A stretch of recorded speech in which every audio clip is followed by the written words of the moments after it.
Bonjour à tous, aujourd'hui on va commencer un cours d'arithmétique qui va durer 7 vidéos et donc qui va essayer d'approfondir de fond en comble les notions vues au collège et au lycée pour vraiment en faire un cours du supérieur.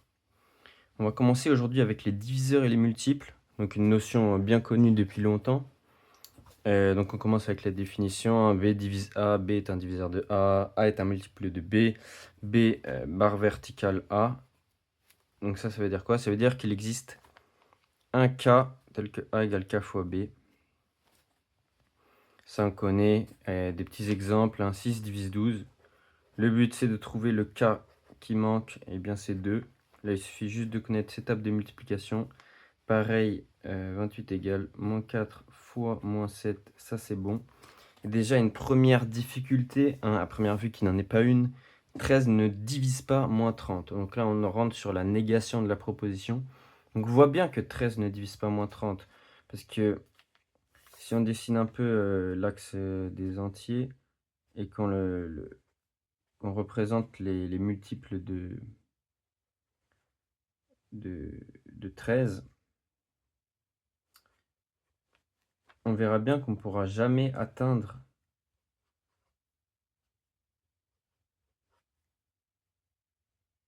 moins 30 en faisant des 13 fois k, quoi.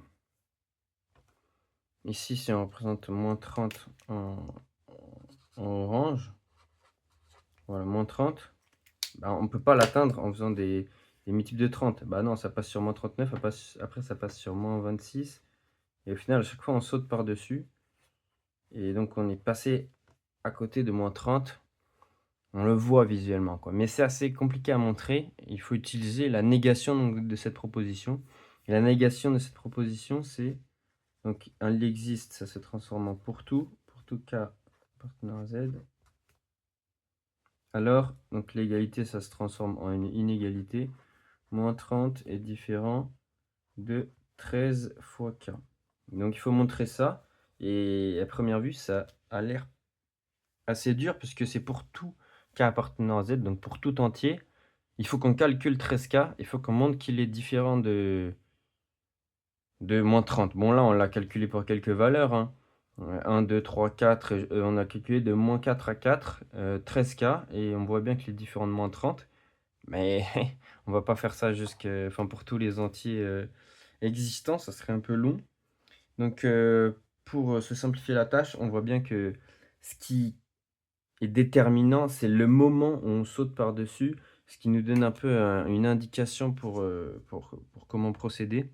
On va procéder par encadrement en fait, et on va remarquer que moins 30 est strictement inférieur à moins 26, strictement supérieur à moins 39, donc qui est lui-même égal à moins 2 fois 13, et l'autre qui est égal à moins 3 fois 13. Donc on va faire une disjonction de k. On va faire k appartient aux entiers relatifs qui se situent avant moins 3. Ça veut dire quoi ça? Ça veut dire k, il va être strictement inférieur à moins 3. Là, on multiplie l'inégalité par ce nombre strictement positif qui est 13, et on obtient 13k qui va être inférieur à moins 3 fois 13. Ok? On a dit que moins 3 fois 13, c'était strictement inférieur à moins 30. Moins 30. Conclusion. Conclusion. On a 13k qui est strictement inférieur à moins 30. On a 13k en particulier qui est différent de moins 30. Ok. Maintenant, si k appartient à moins 2 plus l'infini, on prend ce qui nous restait pour compléter z, c'est-à-dire moins 2 et k qui va être supérieur ou égal à moins 2. Cette fois-ci, on va multiplier l'inégalité par moins 13 encore une fois, hein, c'est similaire. Donc on a 13k qui va être supérieur ou égal à moins 30, comme on l'a vu ici. Et donc conclusion, on a 13k qui va être différent de moins 30, ce qui permet de conclure. On a fait les deux cas. Et En regroupant la disjonction de K, on a bien pour tout entier 13K qui est différent de moins 30. Donc c'est bon. Ensuite, maintenant, on va voir la notation de diviseur d'un entier n, multiple d'un entier n. Bon, ça, c'est pas très compliqué, hein. Ça, c'est tout simplement la définition de diviser. C'est l'ensemble des A. Même j'aurais pu simplifier cette, cet ensemble. C'est l'ensemble des A tel que A divise n. Voilà, c'est tout simplement ça. Voilà, l'ensemble des diviseurs de n. C'est la définition, quoi. Et l'ensemble des multiples de n, c'est cette fois-ci l'ensemble des B appartient à Z de manière compréhensible. Ça donne l'ensemble des B appartient à Z tel que n divise B cette fois-ci. Et si on réécrit justement B égale K fois n, c'est bien l'ensemble des K fois n qui appartient à Z. Voilà. Ça s'écrit de manière paramétrique. Et on voit tout de suite, hein, le nz, en gros, si on prend z et on multiplie par n, ça c'est voilà, par exactement ça, quoi. On a pris z, 0, moins 1, moins 2, moins 3, moins 4, 1, 2, 3, 4. On l'a multiplié par 13, hop, ça nous donne les 13z. Ça, c'est exactement la représentation de 13z, par exemple. Donc, premier exemple, les diviseurs de 0, on va voir que c'est tout z. 0 qui est un cas pathologique, hein, dans bien des cas. Donc l'inclusion comme ça c'est bon. Ça c'est bon parce que c'est un sous-ensemble de Z par définition. Et ensuite il faut voir l'inclusion réciproque. Donc si on a n appartient à Z, on doit montrer que n divise 0. Bah, c'est le cas parce que en particulier 0 égale 0 fois n. On a trouvé le cas qui convient. Et bien c'est 0. On a d'ailleurs 0 qui divise 0. Important ça aussi. 0 qui divise 0 qui va nous être utile pour l'égalité suivante.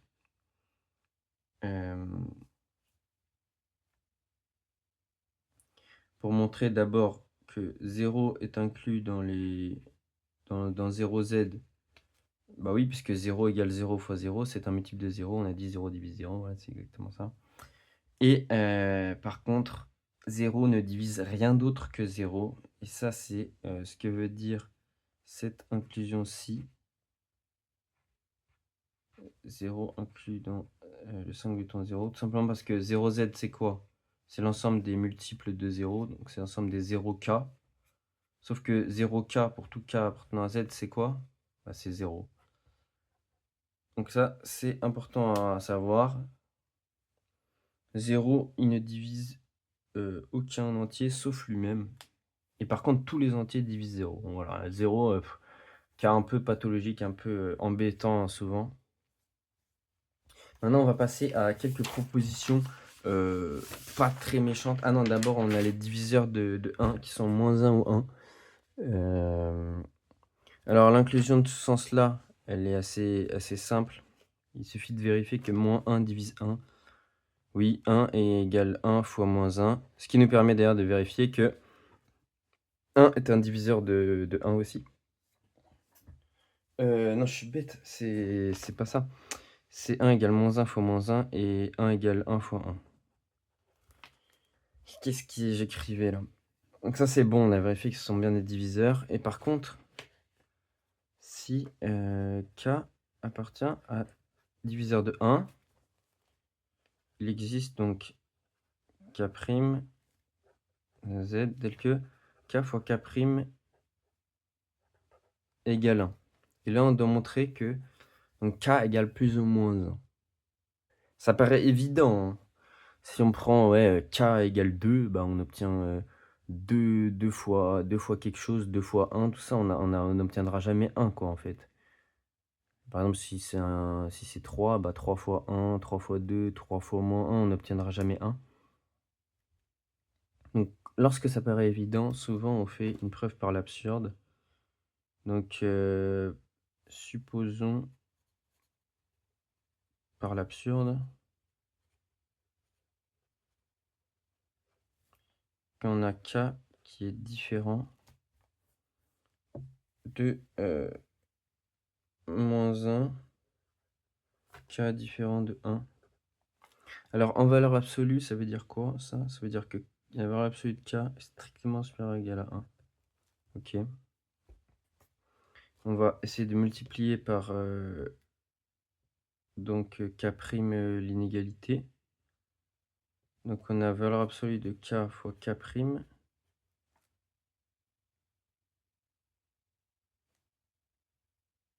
Ah oui, on a même oui, on a même une stricte inégalité, bien évidemment. Strictement supérieure à 1. Donc la valeur absolue de K fois K', en utilisant la propriété sur la valeur absolue, du produit. On va même faire ça. K fois K' qui va être strictement supérieur à la valeur absolue de K'.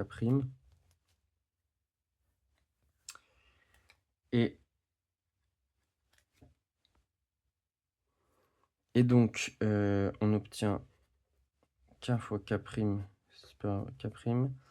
Et la valeur absolue, on a dit que K fois K', ça vaut 1, ça veut dire que la valeur absolue de K' est strictement inférieure à 1. Donc ça veut dire quoi? Ça veut dire que K' égale 0 comme il est un entier. Mais K' égale 0, c'est absurde parce que si K' valait 0, on aurait 0 fois K égale 1, donc 0 égale 1, c'est bien absurde. On a des petites preuves pour l'absurde là, comme ça. Maintenant, un truc aussi qui a l'air assez évident, c'est pour A, B dans des entiers relatifs tels que A divise B et B divise A, alors A égale plus ou moins B. Ça se sent aussi, hein. Si on a 13 divise 26, 26 qui divise 13, bah non, il faut que ce soit égal pour que ça divise. On va traiter le cas pathologique avant, et K égale 0. Si A égale 0, donc on a B qui divise 0. Bon, ça, c'est pas un problème. On sait que B divise tous les entiers relatifs divisent 0. Mais on a aussi 0 qui divise B. Et 0 qui divise B, ça veut dire donc que B appartient au multiple de 0. Et on a vu que c'était le singleton 0, hein. On n'est pas obligé de passer par ces ensembles, hein. C'est-à-dire que B égale K fois 0, donc B égale 0, quoi, tout simplement. 0 ne divise que lui-même, donc B égale 0. Et inversement, si B égale 0, A égale 0, voilà. Et donc, on a bien, en conclusion, A égale B, qui est un cas particulier de la proposition A égale B ou A égale moins B. Ça veut dire, A égale B ou A égale moins B. Donc, on est bien tombé sur la bonne conclusion, une des bonnes conclusions. Maintenant, on peut supposer A et B non nuls. Alors, il existe K' dans Z tel que la définition de diviser, A égale KB, donc ça c'est B divise A, et B égale K'A, ça c'est A divise B. Maintenant on va faire une substitution. On va substituer l'égalité 2 dans la 1. Donc on a A qui est égal à K fois B, donc B qui est K'A. Et si on résout cette équation, ça fait A fois 1 moins K'A'. J'ai mis de l'autre côté, j'ai factorisé, égale 0. Produit nul, l'un des deux termes est nul. On a pris A non nul au début de l'énoncé. Donc ça équivaut à K'A' égale 1. Et ça, c'est exactement ce qu'on avait tout à l'heure.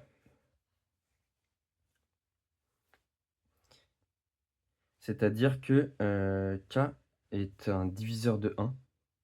Donc tout simplement, on a K égale plus ou moins 1. Et qu'est-ce que ça veut dire ça si on réécrit A? Donc A égale plus ou moins B, tout simplement. Et on obtient bien notre conclusion. Des preuves pas si évidentes que ça, hein, quand on y pense, hein. Ça nous paraît évident, mais dès qu'il faut l'écrire et le prouver, c'est assez dur et c'est le cap qu'il faut passer après le lycée, effectivement. Pareil, si B divise A, alors B est inférieur à A en valeur absolue. Ça aussi, ça fait sens, quoi. On peut pas avoir... il y a surtout la négation de ça qui est importante, quoi. Notamment si donc la négation de ça, c'est Non, la contraposée de ça, c'est, si, B est strictement supérieur à A, alors, B ne divise pas A, quoi. On peut pas avoir, 5, divise 3, quoi. Ça, on le voit bien dans notre tête, mais c'est pas si évident que ça à prouver. Donc supposons que, B divise A. Donc A égale K fois B, heu, K appartient à Z. Directement, on va écrire, cette relation en valeur absolue. Hem, D'ailleurs, oui, là aussi, il y a encore le cas pathologique. A égale 0. Là, on va prendre A différent de 0 dans l'énoncé parce que 0 se fait diviser par tout le monde et 0 est pourtant inférieur en valeur absolue à tout le monde, donc c'est bien un cas pathologique. Donc ici, on a K appartient à Z, K, différent de 0, parce que sinon on aurait A égale 0, voilà. Et là, on va bien s'en sortir, on va calculer la valeur absolue de A, c'est la valeur absolue de K fois B, c'est la valeur absolue de K fois la valeur absolue de B. Et donc si K est différent de 0, il est en valeur absolue supérieure ou égale à 1. Donc 1 fois B, et on trouve bien ce qu'on voulait. Voilà, A supérieur en valeur absolue à B. Merci d'avoir regardé.